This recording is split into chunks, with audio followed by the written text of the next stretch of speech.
جهاز فني الاسوان على طول بتوصل في منتهى الخطوره. سيف سيف سيف لو استلم سيف طلع الحارس. جول عملها سيف. النني بقول لكم لعيب في منتهى الجمال سبحان الله. شواله وسيف في بدايه اللقاء عايز يحط بصمته سيف وبالفعل بيحط بصمته سيف. 1-0.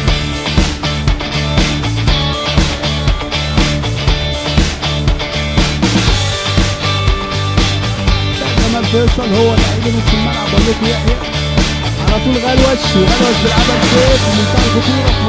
بيلعب كره عرضيه. جول غلوش عملها غلوش. مصطفى غلوش ابن الابناء المنصوره لكن عملها له في منتهى الجمال. والله سيف عمل ايه وجاب جول. والله سيف ادي غلوش على طول الهدف الثاني لفرقته.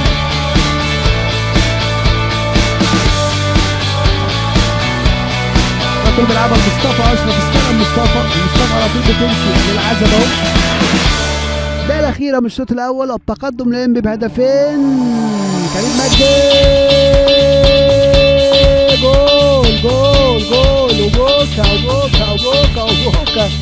جون اوجوكا حطها بتاع انبي. بقول له مسك الاعلى مين قال لي جون اوجوكا حط بصمته الهدف الثاني.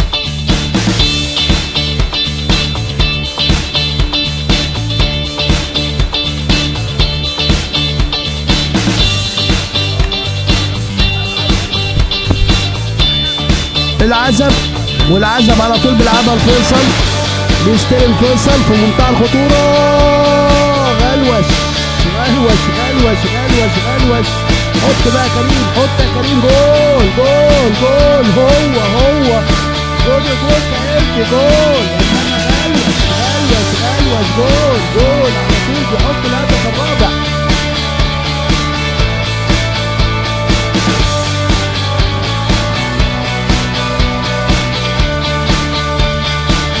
4-0. مباراة السيادة الكاملة لفرقة انبي واللعب في نص ملعب اسوان وجوه منطقة الحارس السكري. لسه في اهداف. انا شايف يحيى محمد يحيى على التنفيذ اهو متخصص الكرات الثابتة. ويحيى على طول بيلعبها ساعة بيلعب كرة عرضية.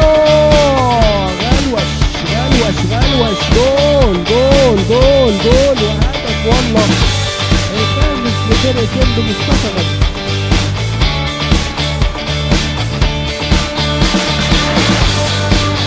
5-0.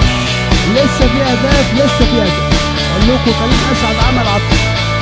يسيب بيلعبها على طول بتمشي لكريم وكريم على طول بيلعبها غلوش. جول هو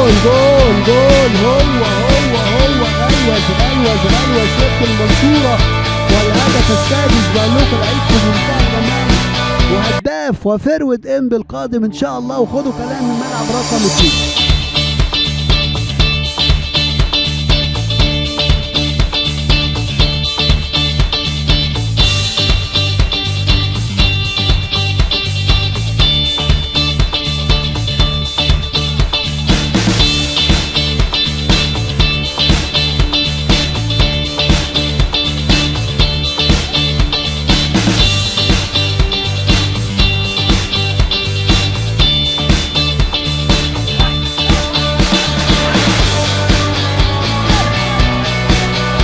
بترد على طول تاني. ادي كريم اسعد استلم. عايز يستلم والله كريم بيقف على كورته بيلعب عرضيه في منتهى الجمال. بقول لكم هايل كريم مجدي عايز يحط بصمته. والهدف السابع لفرقه انبي كريم مجدي. شاف الحكم الكابتن محمد عبد التواب. الهدف السابع كريم مجدي اوجوكا.